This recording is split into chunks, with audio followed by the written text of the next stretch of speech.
23 février 1945, Mont Suribachi, Iwo Jima. Le soldat de première classe, Tadashi Yamamoto, est accroupi dans un bunker en béton, les mains tremblantes, alors qu'il écrit des mots qui lui auraient valu l'exécution si ses propres officiers les avaient découverts. Les Marines ne sont pas humains. Ils ne meurent pas comme les autres hommes. Tout ce qu'on nous a dit sur la faiblesse américaine était un mensonge. Par la fente de tir, il vient de voir quelque chose qui contredit toutes les hypothèses inculquées pendant son entraînement. 6 Marines ont pris d'assaut sa position sous un feu nourri de mitrailleuses. 3 sont tombés, mais les autres ont continué d'avancer. Quand ses camarades ont déclenché un barrage de grenades, un Marine a absorbé l'explosion avec son propre corps pour protéger son escouade, puis a continué à se battre avec des blessures catastrophiques jusqu'à ce qu'il ne puisse physiquement plus tenir son arme. Les survivants ont pris la position en quelques minutes. 21 000 défenseurs japonais occupaient Iwo Jima, retranchés dans 18 km de tunnels et de fortifications.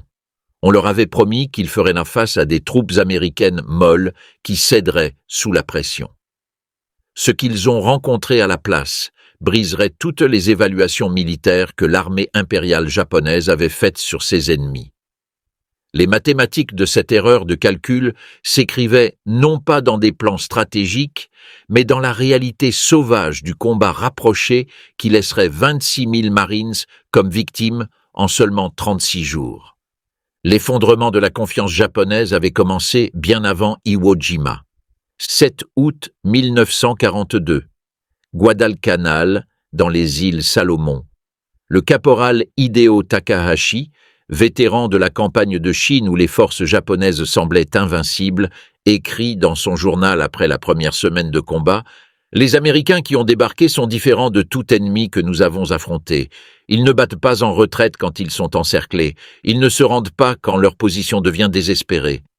Plus inquiétant, ils se battent la nuit comme si l'obscurité leur donnait de la force plutôt que de la peur. » Guadalcanal fut la première bataille défensive du Japon dans le Pacifique, et l'armée impériale japonaise s'attendait à une victoire facile sur des forces américaines inexpérimentées. La première division de Marines qui débarqua comptait un peu plus de 16 000 hommes. Le renseignement militaire japonais avait décrit les Marines comme des troupes d'élite, oui, mais toujours des Américains. Des produits d'une société molle et démocratique qui valorisait le confort individuel plus que le sacrifice collectif. En quelques jours, chaque hypothèse s'avéra catastrophiquement fausse. Le lieutenant Shigeru Fukudome commandait une compagnie renforcée chargée de reprendre Henderson Field dans la nuit du 20 août. Son unité de 200 hommes avait vaincu des divisions chinoises 3 fois plus grandes. Ils avancèrent de manière classique, confiants que les Américains paniqueraient dans l'obscurité. Les Marines les attendaient dans des positions soigneusement préparées avec des champs de tir entrelacés. La compagnie de Fukudome marcha dans un champ de tuerie. Ce qui se passa ensuite défia tout ce qui figurait dans la doctrine tactique japonaise. Au lieu de se fortifier et de défendre, les Marines contre-attaquèrent immédiatement dans l'obscurité, utilisant des armes automatiques avec une précision dévastatrice. Le journal de Fukudome, retrouvé après sa mort 3 jours plus tard, enregistra son choc. « Ils nous ont attaqués la nuit. C'est nous qui attaquons la nuit. Ils se sont déplacés dans la jungle que nous considérions impénétrable. Ils tuaient en silence, puis disparaissaient. À l'aube, il restait 90 hommes de ma compagnie. Les Américains avaient subi 12 pertes. Le schéma se répéta à travers Guadalcanal. Les forces japonaises, habituées à des ennemis qui s'effondraient sous les charges Banzai, découvrirent des Marines qui tenaient leur position jusqu'à être physiquement submergés, puis combattaient au corps à corps avec des baïonnettes, des couteaux et des poings. Le sergent Kenji Matsumoto, qui survécut 4 mois sur Guadalcanal avant d'être évacué, écrivit dans une lettre interceptée par les renseignements américains. On nous a dit que les Américains sont individualistes, qu'ils ne se sacrifieront pas pour leurs camarades. C'est faux. J'ai vu un mitrailleur marine continuer à tirer avec les 2 jambes brisées jusqu'à ce que l'infanterie japonaise le tue à bout portant.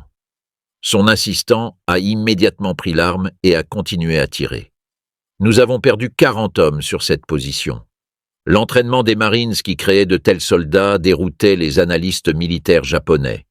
Le soldat Yamamoto, qui affronterait plus tard les Marines sur Iwo Jima, entendit parler d'eux pour la première fois lors de briefings de renseignement en 1943. L'instructeur, un officier d'état-major qui avait interrogé des Marines capturés, semblait vraiment troublé.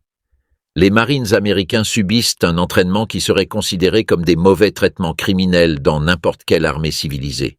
Ils sont brisés mentalement et physiquement, puis reconstruits en quelque chose qui ressemble à peine aux civils mous qui sont entrés. On leur apprend à considérer la mort au combat comme honorable, à ne jamais se rendre, à se battre jusqu'à en être physiquement incapable. Cela semble familier. Oui, ils ont copié notre Bushido, mais y ont ajouté quelque chose que nous n'avions pas anticipé, la capacité industrielle américaine. La combinaison s'avéra dévastatrice. Les soldats japonais formés au code du Bushido s'attendaient à mourir avant le déshonneur, mais ils combattaient avec un équipement de plus en plus inférieur aux armes américaines. Les Marines subissaient un entraînement presque aussi dur que celui des soldats japonais, créant des guerriers tout aussi prêts à mourir. Mais ces Marines débarquaient avec une puissance de feu écrasante qui rendait les positions japonaises intenables. 20 novembre 1943, atoll de Tarawa.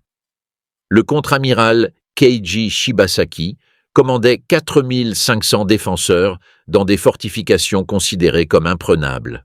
La 2e division de Marines lui prouva le contraire en 76 heures. Le soldat de première classe Tadashi Ogawa, l'un des seuls 17 survivants japonais, dit aux interrogateurs ce qu'il avait vu. La première vague fut massacrée dans l'eau. Nous en avons tué des centaines. Plus d'embarcations arrivèrent.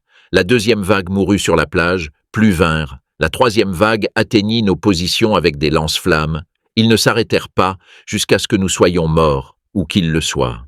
Les mathématiques étaient brutales. Près de 6400 hommes moururent à Tarawa en 76 heures. Les Marines qui survécurent avaient démontré qu'ils prendraient n'importe quel objectif, quel qu'en soit le coût. Des documents capturés à Seppan en 1944 révélèrent des rapports de renseignement japonais décrivant les Marines comme des troupes de choc faisant preuve d'un dévouement fanatique à leurs objectifs. Les Marines refusent les ordres de retraite et contre-attaquent même quand ils sont tactiquement désavantagés.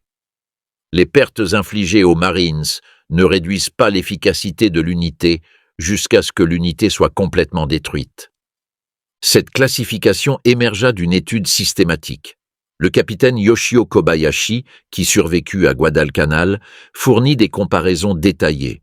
Les tactiques d'infanterie de l'armée américaine sont solides et conventionnelles.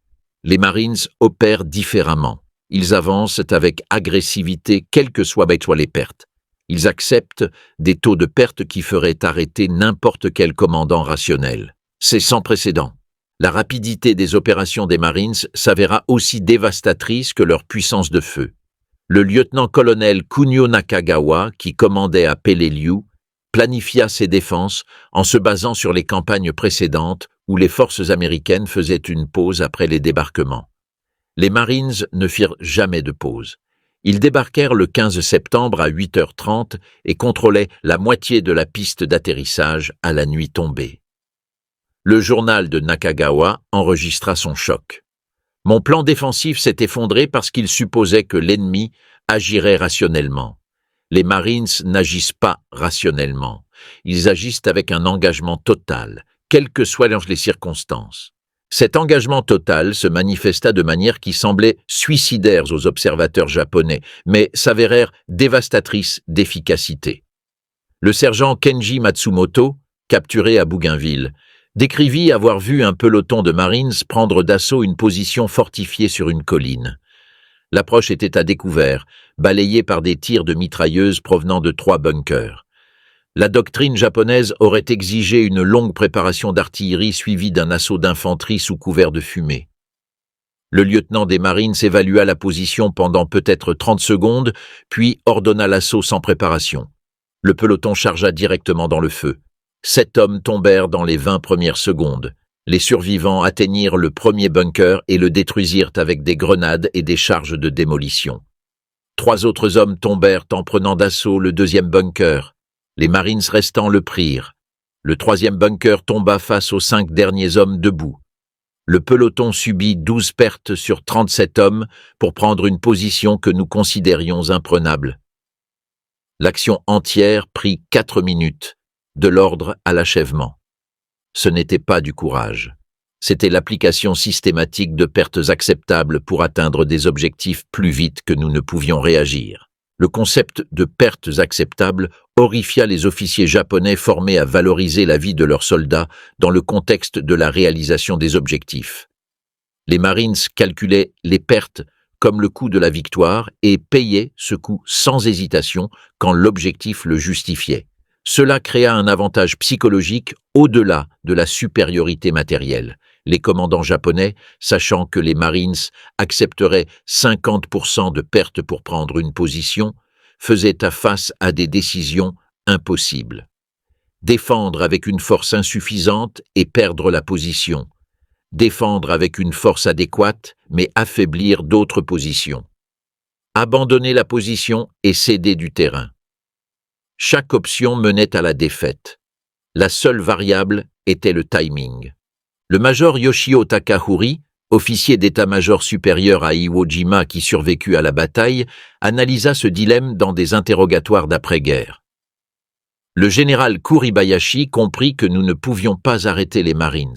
Nos défenses étaient pas conçues pour les retarder et infliger le maximum de pertes. Nous avons brillamment réussi à infliger des pertes. Plus de 20 000 Marines furent tués ou blessés en 36 jours.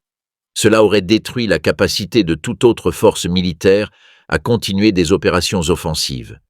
Les Marines se sont renforcés et ont continué à attaquer sans aucune réduction d'intensité. Nous avions calculé qu'infliger 10 000 pertes arrêterait leur avance pendant au moins une semaine. Ils subirent 10 000 pertes la première semaine et leur avance ne ralentit jamais. Cela révéla le déséquilibre fondamental. Ils pouvaient remplacer les pertes plus vite que nous.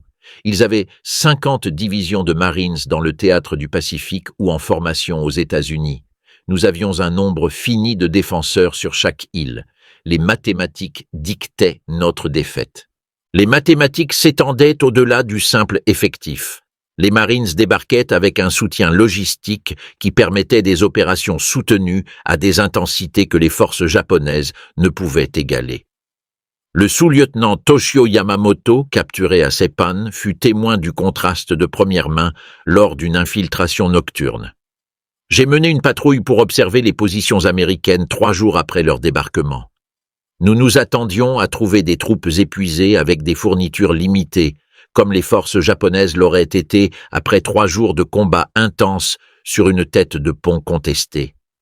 Au lieu de cela, nous avons trouvé des Marines mangeant de la nourriture chaude, recevant des réapprovisionnements en munitions par camion, avec des tentes médicales traitant les blessés et des zones de repos où les unités se relayaient sur la ligne.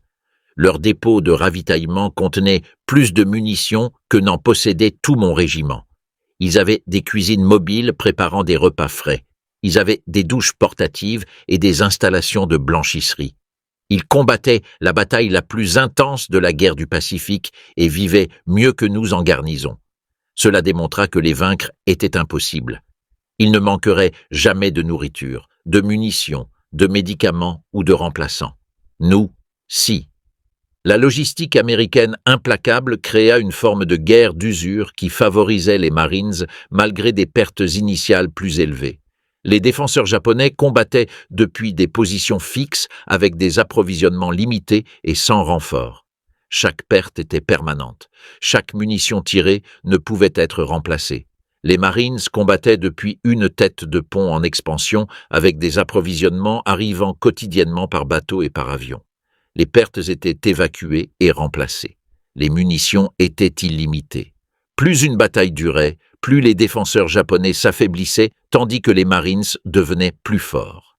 Cette dynamique s'avéra décisive à Peleliu, où la défense du colonel Nakagawa dura du 15 septembre au 27 novembre. La première division de Marines subit des pertes si lourdes qu'elle fut retirée et remplacée par des éléments de la 81e division d'infanterie en octobre. Une deuxième division de Marines continua les opérations jusqu'à ce que des unités de l'armée les relèvent. La bataille que les planificateurs japonais s'attendaient à voir durer une semaine dura 11 semaines. Les défenseurs japonais infligèrent plus de 10 000 pertes américaines, mais les Américains pouvaient se permettre ces pertes et continuer à attaquer. Le Japon ne pouvait pas se permettre de défendre chaque île à un tel coût. L'arithmétique était insoutenable. L'insoutenabilité devint claire pour le commandement militaire japonais mi-1944. Des résumés de renseignements distribués aux commandants de garnison reconnaissaient que les Marines ne pouvaient pas être arrêtés, seulement retardés. Un document capturé à Tinian fournissait des directives qui révélaient l'abandon complet de tout espoir de victoire. Quand vous défendez contre un assaut de Marines, ne vous attendez pas à tenir les positions indéfiniment. L'objectif est de retarder l'avance américaine suffisamment pour permettre d'autres objectifs stratégiques. Chaque jour de résistance est précieux. Chaque marine tuée ou blessée est précieux. Mais comprenez que la position tombera. Préparez-vous en conséquence. Stockez les positions avec un maximum de munitions. Créez des positions défensives redondantes. Prévoyez de vous replier par étapes. Acceptez que vous mourrez probablement dans la défense. Votre sacrifice achète du temps pour l'Empire. Il y a de l'honneur dans ce sacrifice, même sans victoire. Ce calcul sinistre définit la stratégie défensive japonaise pour la dernière année de la guerre du Pacifique. Les défenseurs ne se battaient plus pour gagner des batailles. Ils se battaient pour rendre ces batailles si coûteuses que les Américains pourraient négocier plutôt qu'envahir le Japon lui-même. Les Marines, en acceptant des pertes qui auraient forcé d'autres armées à s'arrêter, annulèrent cette stratégie. Ils payèrent le prix demandé et continuèrent d'avancer. Aucun coût n'était trop élevé, aucune position n'était trop forte. L'offensive ne s'arrêta jamais. Le soldat Tadashi Ogawa, l'un des rares survivants de Tarawa, décrivit plus tard l'impact psychologique de faire face à un tel ennemi. Après le premier jour de bataille, nous savions que nous allions perdre. Les Marines avaient débarqué en force écrasante. Ils avaient des tirs navals qui détruisaient nos positions. Ils avaient un soutien aérien qui nous bombardait continuellement. Mais nous croyions encore que nous pouvions leur faire payer un prix si terrible qu'ils reconsidéreraient de futures invasions. Puis, nous les avons vus continuer à attaquer malgré des pertes horribles. Ils marchèrent à travers des tirs de mitrailleuses qui en tuèrent des dizaines. D'autres Marines vinrent derrière eux. Nous les tuâmes aussi. D'autres vinrent. Nous combattîmes 3 jours avec un engagement absolu. Nous infligeâmes des milliers de pertes. Nous mourûmes presque jusqu'au dernier homme, et les Marines prirent Tarawa comme prévu. Ils payèrent le prix que nous demandions et continuèrent leur avance à travers le Pacifique. C'est là que nous comprîmes que la guerre était perdue. Un ennemi qui paiera n'importe quel prix pour gagner ne peut être vaincu en rendant la victoire coûteuse. Cette réalisation se répandit à travers l'armée japonaise, alors que les survivants de chaque bataille apportaient leurs expériences à la suivante. Au moment où les Marines débarquèrent sur Iwo Jima en février 1945, chaque défenseur japonais savait qu'il faisait face à l'ennemi le plus implacable du Pacifique. Ils savaient qu'ils allaient mourir. Ils savaient que les Marines prendraient l'île. La seule question était combien de Marines mourraient avec eux. Le plan défensif du général Kuribayashi acceptait ces réalités et construisait une stratégie autour d'elles. Ses ordres aux troupes reconnaissaient ce que la propagande officielle niait. Nous ne pouvons pas gagner cette bataille. Nous ne pouvons que faire saigner les Américains pour chaque mètre de terrain. C'est notre mission. Accepter la mort, infliger des pertes, retarder leur avance. C'est ainsi que nous servons l'Empire dans son heure la plus sombre. Cette évaluation s'avéra exacte bataille après bataille. Le 19 février 1945, le jour J sur Iwo Jima, fournit l'analyse militaire japonaise la plus complète des capacités des Marines. Le général Tadamichi Kuribayashi Sans doute le commandant défensif le plus capable que le Japon ait déployé dans le Pacifique passa des mois à étudier les tactiques des Marines et à créer des défenses spécialement conçues pour les vaincre. Ces préparations étaient extraordinaires. Mais avant que Kuribayashi ne teste ses théories, les Marine Raiders avaient démontré des capacités au-delà de l'excellence standard. Ces unités d'élite menaient des opérations de pénétration profonde qui créaient une terreur disproportionnée à leur petit nombre. Les forces japonaises découvrirent que les Raiders opéraient dans l'obscurité avec une efficacité dévastatrice. Le colonel Kiyono Ichiki l'a pris de manière fatale sur Guadalcanal en août 1942. Ces 900 hommes avaient vaincu des forces chinoises par des attaques nocturnes agressives. La doctrine japonaise soutenait que les Américains craignaient l'obscurité. Ichiki planifia un assaut nocturne classique contre des positions de Marines sur la rivière Tenaru. Les Raiders du 1er bataillon de Raiders Marines attendaient dans des positions préparées. La force d'Ichiki s'engagea dans la rivière à 1h30 le 21 août. Les Raiders ouvrirent le feu à bout portant avec des armes automatiques soutenues par de l'artillerie pré-réglée. La bataille dura 20 minutes. Les pertes japonaises dépassèrent 700 tués. Les pertes des Marines s'élevaient à 35. Les Raiders furent finalement dissous et intégrés aux divisions de Marines régulières en 1944, mais leurs tactiques se répandirent dans l'ensemble du corps. À la fin de 1944, l'infanterie standard des Marines employait les techniques que les Raiders avaient pionnières. Des patrouilles nocturnes sondaient continuellement. De petites unités prenaient des décisions indépendantes. Les communications permettaient une coordination sans précédent. Le résultat était un ennemi qui combattait 24 heures sur 24 avec une intensité que les forces japonaises ne pouvaient soutenir. Le caporal Hideo Takahashi, qui combattit sur 3 îles avant sa capture à Okinawa, résuma l'expérience. Les Marines ne s'arrêtaient jamais. Des attaques diurnes avec une puissance de feu écrasante. Des attaques nocturnes par de petites unités infiltrant nos positions. Des harcèlements d'artillerie constants empêchant le repos. Des attaques aériennes tout au long des heures de jour. Nous étions sous pression continuellement du débarquement à la défaite. Les forces japonaises contrôlaient traditionnellement la nuit et pouvaient se reposer et se regrouper après les batailles de jour. Face aux Marines, il n'y avait pas de repos. Il n'y avait pas de moment sûr. Il n'y avait que des combats continus jusqu'à ce que nous soyons morts ou capturés. C'était la guerre industrielle appliquée sans merci. L'aspect industriel des opérations des Marines fascina et terrifia les analystes militaires japonais. Contrairement aux forces japonaises qui comptaient sur l'esprit et le sacrifice individuel pour surmonter les limitations matérielles, les Marines appliquaient systématiquement la force maximale à chaque problème. Face à une position fortifiée, ils ne comptaient pas sur le courage ou des tactiques astucieuses.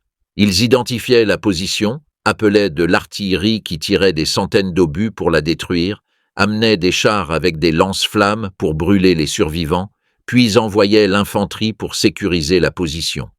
Si la résistance continuait, des tirs navals de destroyers ou de cuirassés oblitéreraient toute la zone. Cette destruction méthodique était horrifiante dans son efficacité. Le sous-lieutenant Saburo Endo, observateur avancé d'artillerie sur ses pans, observa les tactiques d'armes combinées des Marines lors de l'invasion de juin 1944. Son journal enregistra des observations détaillées. Les Marines débarquèrent sous des tirs de couverture de navires de guerre qui tirèrent continuellement pendant 3 heures, avant que la première péniche de débarquement ne touche la plage. Des avions bombardèrent nos positions pendant 2 heures avant le débarquement.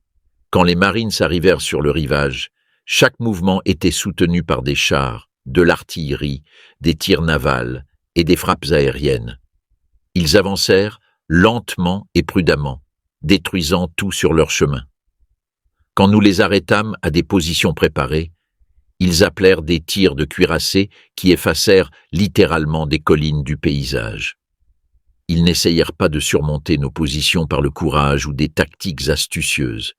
Ils utilisèrent une force écrasante pour éliminer les positions, puis avancèrent. Ce n'est pas la guerre telle que nous la comprenons. C'est la destruction industrielle appliquée systématiquement jusqu'à ce que la résistance devienne impossible. Nous combattions avec des fusils et des mitrailleuses légères. Ils combattaient avec les ressources de toute une nation industrielle. Les observations d'Endo capturèrent ce que de nombreux soldats japonais réalisèrent à trop tard. La guerre du Pacifique n'était pas un test de l'esprit guerrier ou de l'excellence tactique. C'était un concours entre la base industrielle limitée du Japon impérial et la capacité de production écrasante de l'Amérique. Les Marines étaient à la pointe avancée de cette capacité de production. Des guerriers entraînés à exploiter sans pitié les avantages américains, tout en acceptant des pertes qui tiraient parti de la supériorité numérique et des remplacements. Face à un tel ennemi, le courage et la compétence tactique japonais ne signifiaient rien. Le résultat était mathématiquement déterminé dès le départ. Seule la durée et le coût restaient variables. Kuribayashi interdit les charges Banzai qui avaient gaspillé des vies japonaises dans les batailles précédentes. Il créa une défense en profondeur qui canalisait les Marines dans des zones de mise à mort couvertes par plusieurs bunkers. Il positionna l'artillerie pour délivrer des tirs dévastateurs sur les plages de débarquement. Il construisit 18 km de tunnels connectant 1500 positions de grottes. Chaque approche était enregistrée pour des tirs de mortier et d'artillerie. La plage était un piège mortel. 3 divisions de Marines, 70 000 hommes, débarquèrent sur Iwo Jima le 19 février. Les défenses de Kuribayashi fonctionnèrent exactement comme prévu. Le bombardement naval égratigna à peine les fortifications. Les Marines débarquèrent en vagues ordonnées et subirent immédiatement des pertes catastrophiques. En quelques minutes, le sable volcanique noir était couvert de morts et de blessés. Les observateurs d'artillerie japonais appelèrent des tirs parfaitement coordonnés. L'assaut semblait échouer. Puis quelque chose se produisit que Kuribayashi n'avait pas anticipé, bien qu'il aurait dû le faire d'après les batailles précédentes. Les Marines ne se retirèrent pas pour se regrouper. Ils avancèrent dans les tirs d'artillerie. Ils trouvèrent les brèches entre les positions japonaises et les exploitèrent. Quand des bunkers arrêtaient l'avance, des équipes de démolition rampaient en avant sous le feu pour les détruire. Quand ces équipes mouraient, d'autres Marines prenaient leur place. L'attaque ne s'arrêta jamais. Le soldat de première classe Tadashi Yamamoto regarda depuis son bunker alors que les Marines prenaient d'assaut la position à sa droite. Son journal enregistre l'incompréhension ressentie par les défenseurs japonais. Une équipe de lance-flammes des Marines approcha du bunker. Nous tuâmes l'opérateur. Son assistant ramassa l'arme et continua. Nous le tuâmes. Un troisième Marine prit l'arme. Nous le blessâmes gravement. Il continua à tirer jusqu'à ce que l'arme soit vide. Puis, il lança des grenades dans les fentes de tir jusqu'à ce que nous le tuions. D'ici là, des ingénieurs de démolition avaient atteint l'entrée du bunker. La position était perdue. Cela se produisit 30 fois dans la première heure. Comment vaincre des hommes qui ne s'arrêtent pas? La réponse, comme les défenseurs japonais le découvrirent, était qu'ils ne le pouvaient pas. L'arithmétique brutale d'Iwo Jima démontra la doctrine des Marines dans sa forme la plus pure. 70 000 Marines débarquèrent, 26 000 devinrent des victimes, dont près de 7 000 tués. Mais les 21 000 défenseurs japonais moururent tous, sauf 1083 qui furent capturés, la plupart parce qu'ils étaient inconscients ou trop blessés pour résister. Les Marines payèrent un prix presque inimaginable, mais ils prirent chaque objectif. Kuribayashi lui-même, qui survécut jusqu'à fin mars 1945, écrivit son évaluation finale dans un message passé en contrebande à Tokyo avant l'effondrement de la position. Les Marines sont la force de combat la plus efficace que j'ai rencontrée. Ils possèdent plusieurs attributs qui les rendent singulièrement dangereux. Premièrement, leur entraînement crée des soldats prêts à accepter des pertes qui briseraient d'autres unités. Deuxièmement, leur puissance de feu dépasse la nôtre d'un facteur de 5 pour 1 en artillerie et de 10 pour 1 en soutien aérien.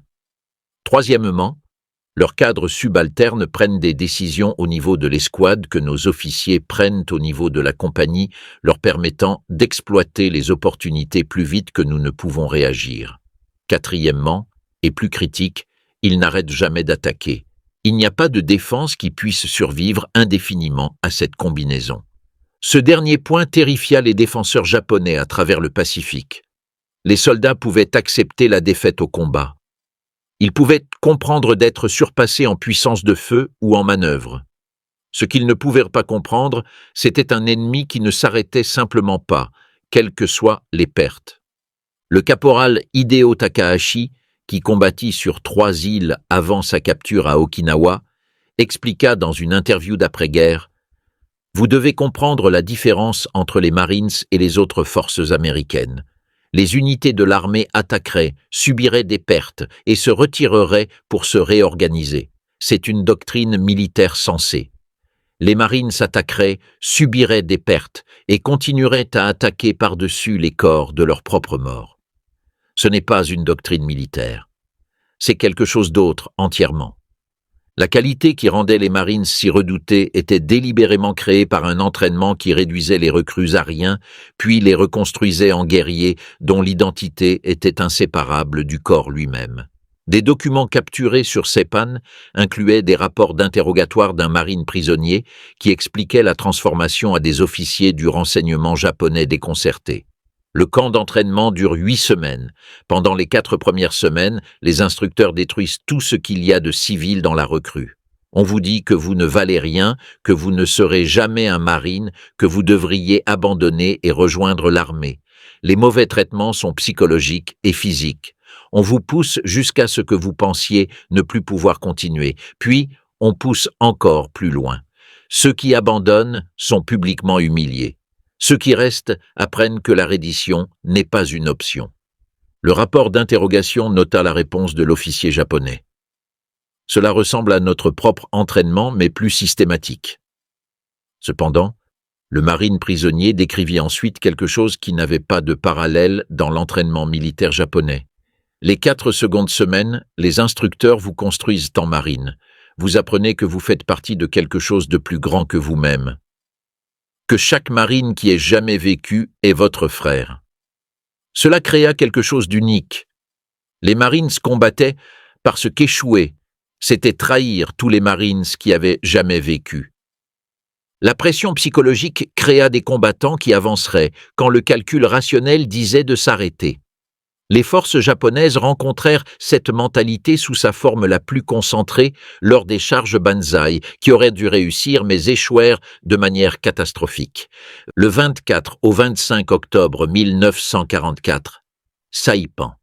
Le colonel Takuya Takashi mena environ 3000 soldats japonais dans une ultime charge Banzai contre des positions de Marines. La doctrine japonaise soutenait qu'un tel assaut mené avec un engagement absolu briserait toute défense par la seule férocité et la peur des défenseurs d'être submergés. Les Marines de la 27e division d'infanterie, positionnés sur la trajectoire de l'attaque, dormaient pour la plupart quand la charge commença à 3 heures.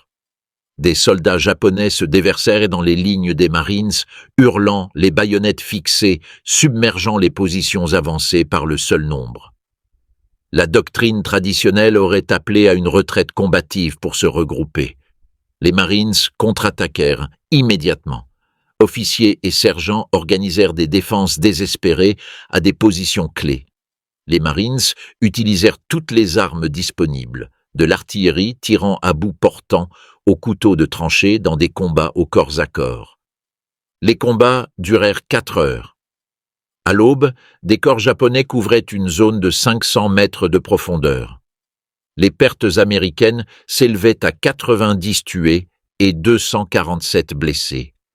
3000 soldats japonais moururent.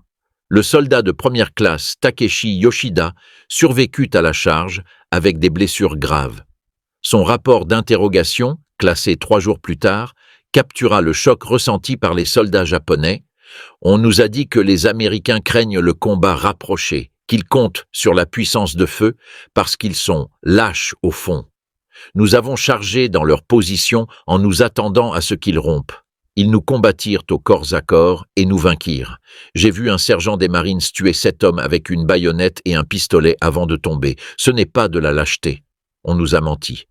Les mensonges s'étendaient à tous les aspects des capacités des Marines.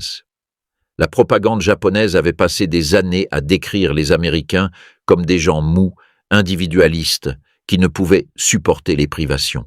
Les Marines, dormant dans des trous de renard remplis d'eau, mangeant des rations froides pendant des semaines, combattant par 38 degrés avec 80% d'humidité, contredisaient ces affirmations.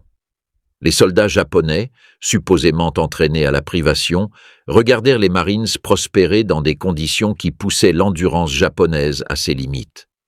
Le caporal Kenji Matsumoto, qui survécut à Guadalcanal avant d'être transféré à Bougainville, où il fut capturé en février 1944, décrivit le contraste des conditions. Nous étions sous ration réduite en septembre 1942, du riz 2 fois par jour, parfois moins. Nous complétions avec tout ce qui était comestible que nous pouvions trouver dans la jungle. Nous regardions les Marines manger 3 repas complets par jour, parfois plus. Ils recevaient des réapprovisionnements réguliers par air et par mer. Ils avaient de l'eau douce, des fournitures médicales, des munitions sans limite. Nous avons réalisé que nous combattions un ennemi qui ne manquerait jamais de ressources. Cette compréhension brisa quelque chose en nous. La supériorité matérielle dont jouissaient les Marines était dévastatrice. Face à des bunkers fortifiés, les Marines appelaient de l'artillerie qui délivrait des centaines d'obus en minute, amenaient des chars Sherman avec des lance-flammes et utilisèrent des tirs navals qui pouvaient niveler des collines. Si cela échouait, des équipes de démolition entassaient des centaines de kilos d'explosifs contre les positions.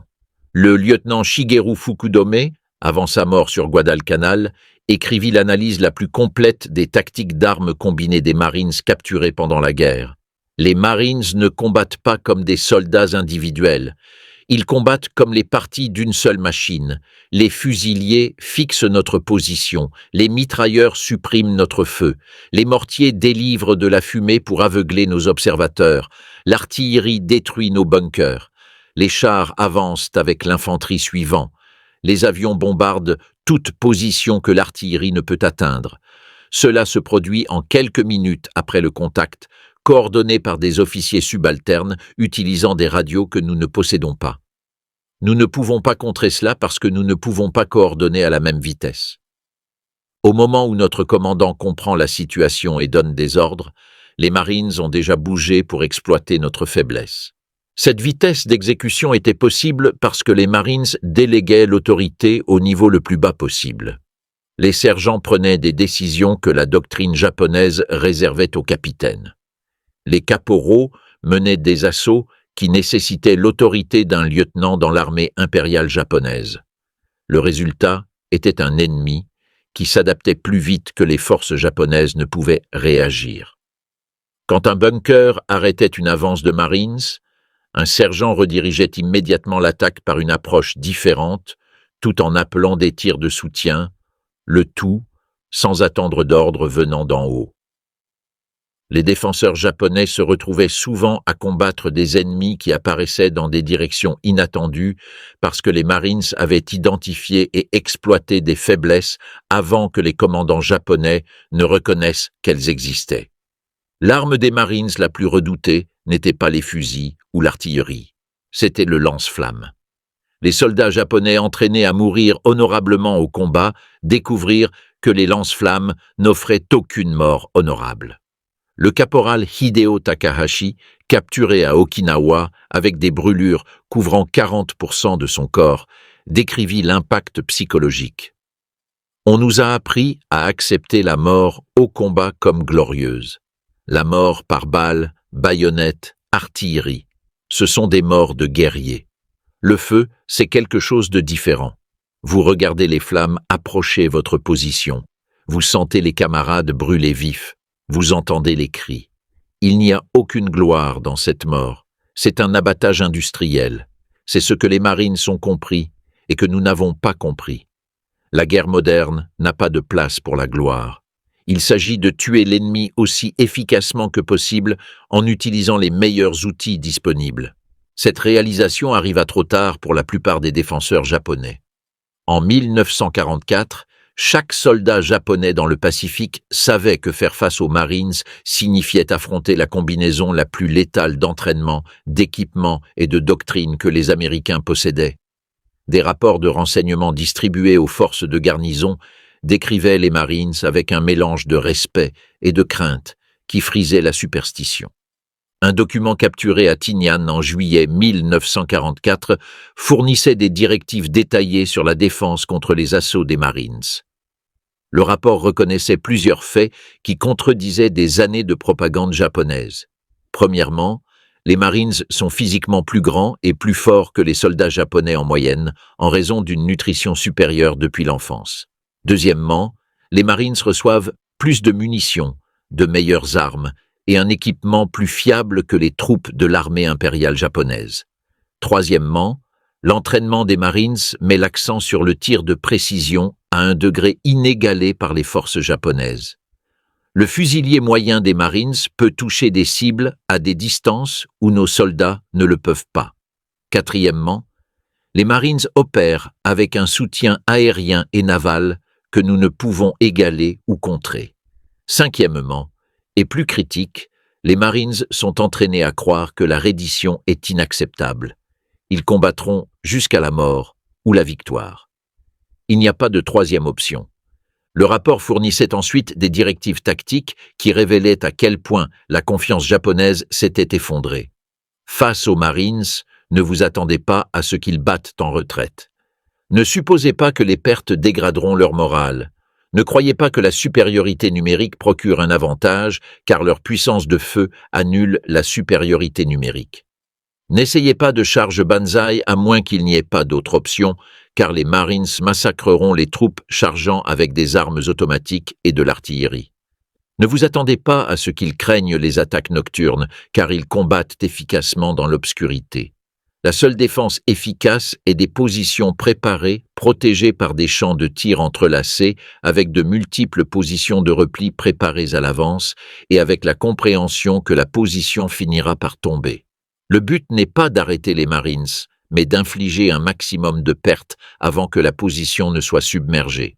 Cette doctrine défensive reconnaissait la réalité, mais n'offrait aucun chemin vers la victoire.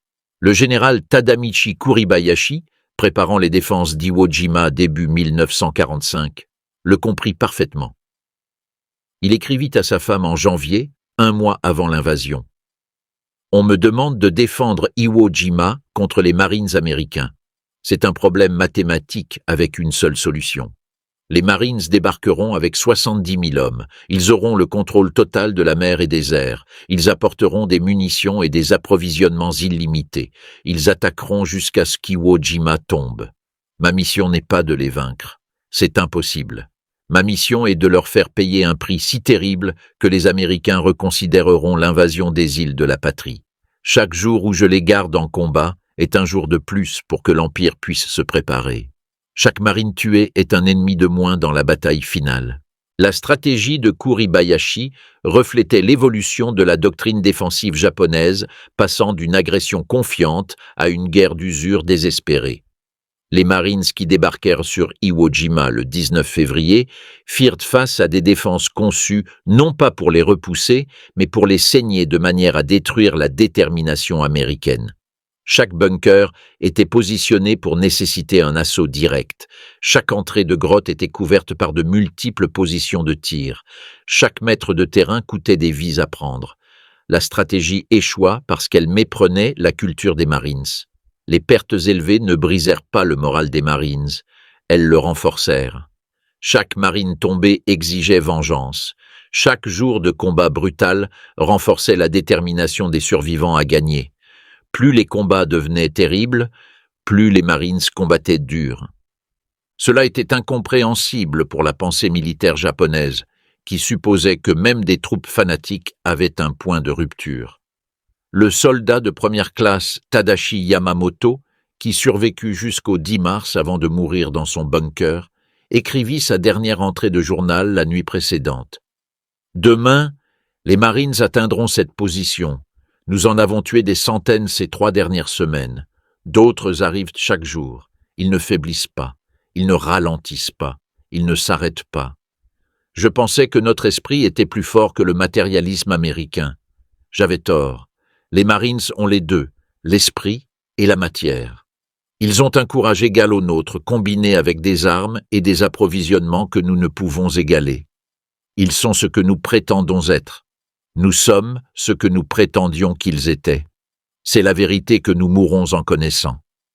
Son bunker fut détruit le lendemain matin par une équipe de démolition des Marines après 6 heures de combat qui tuèrent les 11 défenseurs et blessèrent 3 Marines. La position retarda l'avance des Marines d'exactement 40 minutes avant d'être contournée par d'autres unités qui continuèrent d'avancer pendant que les ingénieurs de combat réduisaient le bunker. Ce schéma se répéta à travers Iwo Jima des milliers de fois. Les défenseurs japonais combattirent avec un courage désespéré, infligeant des pertes terribles, n'obtenant rien sauf leur propre mort. La campagne se termina le 26 mars. Les statistiques finales racontèrent l'histoire de ce qui se passa quand les Marines combattirent les meilleures défenses que le Japon pouvait créer. 21 000 défenseurs japonais moururent. 1 083 se rendirent, la plupart parce qu'ils étaient inconscients ou physiquement incapables de résister. Les Marines subirent 26 000 pertes sur 70 000 hommes engagés, près de 40% de pertes. Toute autre force militaire aurait nécessité des mois pour récupérer. Les 3e, 4e et 5e divisions de Marines étaient de retour en action en 6 semaines. Cette capacité à absorber des pertes et à continuer à se battre devint la caractéristique définitive qui terrifia le plus les défenseurs japonais. Le caporal Kenji Matsumoto, emprisonné à Hawaï après sa capture, expliqua dans une interview de 1946 ce que ressentaient les soldats japonais face aux Marines. Le pire, c'était de savoir qu'ils ne s'arrêteraient jamais. Vous pouviez tuer la moitié d'une unité de Marines et les survivants continueraient à attaquer. Vous pouviez blesser leur chef et des sergents prendraient le commandement. Vous pouviez les combattre jusqu'à l'épuisement et ils attaqueraient à nouveau le lendemain. Il n'y avait aucun moyen de gagner. Vous pouviez seulement les tuer jusqu'à ce qu'ils vous tuent. Ce n'est pas la guerre, c'est l'annihilation mutuelle. Et les Marines avaient plus d'hommes que nous. La capacité industrielle américaine qui produisait des vagues de Marines de remplacement stupéfia les planificateurs militaires japonais. Des rapports de renseignement de fin 1944 notaient que les divisions de Marines avaient subi 75% de pertes sur Peleliu en septembre 1944, puis étaient revenus à effectif complet en 3 mois. Ces remplaçants débarquèrent sur Iwo Jima en février et combattirent avec la même efficacité que les vétérans. Cette capacité à régénérer des unités vaincues était au-delà des capacités japonaises. L'armée impériale japonaise n'avait pas de système d'entraînement comparable, pas de pipeline de remplacement qui pouvait maintenir la qualité des unités tout en absorbant des pertes catastrophiques. L'efficacité américaine s'étendait à tous les aspects des opérations des Marines. Les Marines blessés recevaient un traitement médical en quelques minutes après avoir été touchés. L'évacuation des victimes par air et par mer déplaçait les blessés du champ de bataille au navire-hôpital en quelques heures. Plasma sanguin, antibiotiques, soins chirurgicaux qui sauvaient des vies à des taux sans précédent dans l'histoire militaire. Les blessés japonais mouraient souvent par manque de fournitures médicales, de blessures infectées, de blessures que la médecine américaine traitait couramment. Des soldats japonais capturés virent des Marines qui auraient dû mourir de blessures, qui auraient tué des soldats japonais survivre pour combattre à nouveau. L'humiliation finale vint après la reddition japonaise en août 1945. Les Marines occupèrent les îles de la patrie japonaise, s'attendant à une résistance d'une population endoctrinée à mourir plutôt que de se soumettre. Au lieu de cela, ils trouvèrent des gens épuisés reconnaissant que la guerre soit terminée. Le soldat de première classe, Takeshi Yoshida, rapatrié en 1946 après s'être remis de blessures reçues à Saipan, décrivit son retour chez lui. Tout ce qu'on nous avait dit étaient des mensonges. Les Marines ne torturaient pas les prisonniers. Ils fournissaient de la nourriture des soins médicaux, un abri. Ils nous traitaient mieux que nos propres officiers ne l'avaient fait. Les Américains n'étaient pas des barbares, nous étions les barbares. Cette connaissance détruisit ce qui restait de notre foi en l'Empire. Des milliers d'anciens soldats japonais arrivèrent à des conclusions similaires. Les rapports d'interrogatoire d'après-guerre révélèrent des thèmes communs. Le respect pour les qualités combatives des Marines, l'amertume envers le commandement japonais qui avait menti sur les capacités américaines, la reconnaissance que la guerre avait été sans espoir dès le départ parce que le Japon ne pouvait égaler la capacité industrielle américaine ou la qualité combative de troupes comme les Marines. L'évaluation la plus complète vint du dernier message du général Tadamichi Kuribayashi d'Iwo Jima, délivré par transmission radio désespérée le 21 mars, 5 jours avant la chute de l'île. Il écrivit « J'ai combattu les Marines pendant 31 jours. Ce sont les soldats les plus fins que j'ai rencontrés. Leur entraînement est supérieur, leur équipement est écrasant, leur courage égale le nôtre, et leur nombre est infini. Le Japon ne peut vaincre un tel ennemi. Nous pouvons seulement mourir en les combattant et espérer que notre sacrifice achète du temps pour des négociations de paix qui préservent quelque chose de notre nation. À mes camarades officiers se préparant à défendre les îles de la patrie, sachez ceci, les Marines viendront. Vous ne pouvez pas les arrêter. Vous pouvez seulement les faire payer en sang pour chaque mètre de terrain. Peut-être que si le prix est assez élevé, ils négocieront plutôt que de tout détruire. C'est notre seul espoir. Cet espoir mourut avec les bombes atomiques en août. Mais l'évaluation de Kuribayashi sur les Marines s'avéra exacte. Ils étaient la pointe de la lance qui brisa les lignes défensives japonaises à travers le Pacifique. Ils payèrent un prix terrible avec des taux de perte qui auraient détruit des organisations moindres. Mais ils ne rompirent jamais, ne battirent jamais en retraite, ne rendirent jamais un objectif. Ils étaient exactement ce que la propagande japonaise prétendait que l'armée impériale japonaise était, des guerriers invincibles qui combattraient jusqu'à la mort avant d'accepter la défaite. L'ironie finale fut que les Marines atteignirent cela par un entraînement systématique et un soutien matériel écrasant, non par un esprit guerrier mystique ou une supériorité raciale. Ils prouvèrent que la guerre moderne nécessitait à la fois du courage et de la capacité industrielle, à la fois de l'entraînement et de la technologie, à la fois un sacrifice individuel et des ressources nationales. Le Japon avait le courage et l'entraînement. L'Amérique avait tout. Les Marines incarnèrent cette totalité d'une manière qu'aucune autre unité américaine n'égala. Les vétérans japonais reconnurent cette distinction. Le caporal Hideo Takahashi, interviewé en 1975 en tant que vieil homme, résuma ce que sa génération apprit en combattant les Marines. On nous a appris que l'esprit conquiert la matière, que notre volonté de mourir nous rendait invincibles. Les Marines nous apprirent que l'esprit plus la matière conquiert, l'esprit seul. Ils étaient aussi prêts à mourir que nous l'étions. Mais ils avaient des chars Sherman, des tirs navals, des munitions illimitées, la suprématie aérienne, des soins médicaux, de la nourriture et toutes les ressources de l'Amérique derrière eux. Nous avions nos fusils, notre courage et des promesses de victoire. Ce n'était pas assez. Cela n'allait jamais être assez. Les Marines le prouvèrent sur chaque île qu'ils prirent. Le dossier statistique soutient cette conclusion. Les Marines combattirent dans chaque grande campagne du Pacifique, de Guadalcanal en août 1942 à Okinawa en juin 1945. Ils subirent 86 000 pertes, dont 19 500 tués. Mais ils n'échouèrent jamais à prendre un objectif, n'abandonnèrent jamais une position une fois capturés, ne donnèrent jamais aux forces japonaises de raison de croire que les Marines pouvaient être vaincus par des tactiques supérieures ou un esprit combatif. Le prix était terrible. Les résultats étaient absolus. Les analystes militaires japonais étudiant les opérations des Marines après la guerre arrivèrent à des conclusions unanimes. Les Marines représentaient l'expression ultime de la puissance militaire américaine. Ils combinaient un ethos guerrier égal au Bushido japonais avec des ressources industrielles égalant la capacité de production américaine. Ils entraînaient des soldats prêts à mourir pour la victoire tout en fournissant à ces soldats des armes et un soutien qui rendait la victoire possible.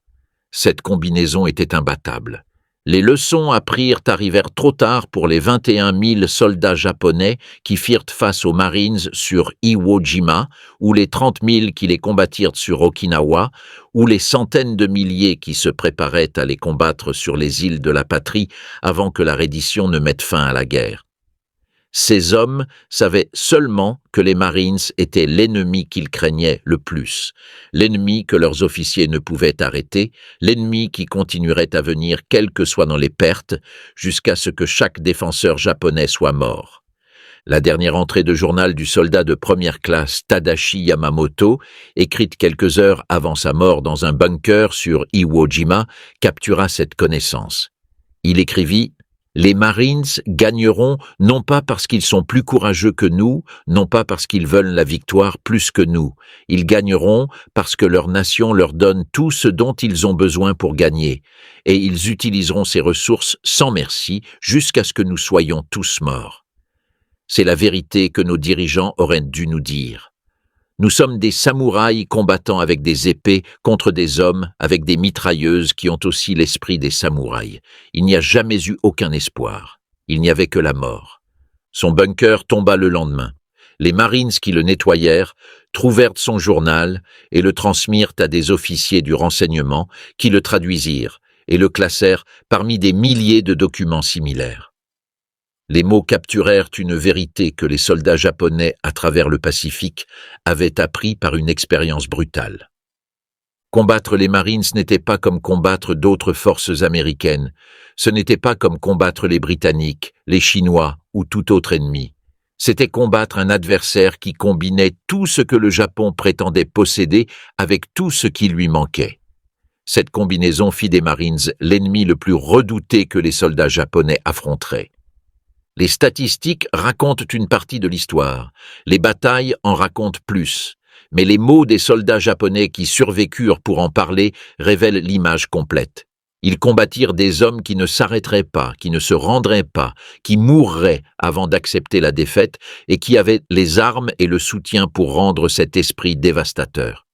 Face à un tel ennemi, le courage n'était pas assez, l'entraînement n'était pas assez. La détermination n'était pas assez.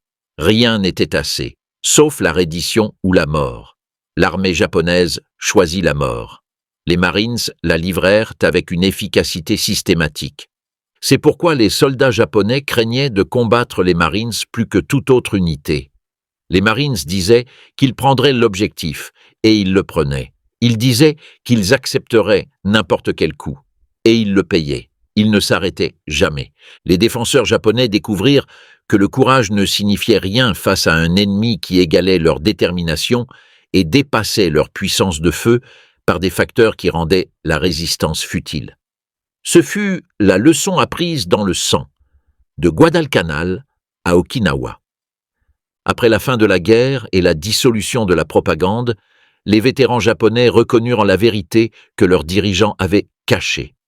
Les Marines étaient tout ce que le Japon prétendait que ses soldats étaient, soutenus par tout ce que le Japon ne pouvait jamais fournir.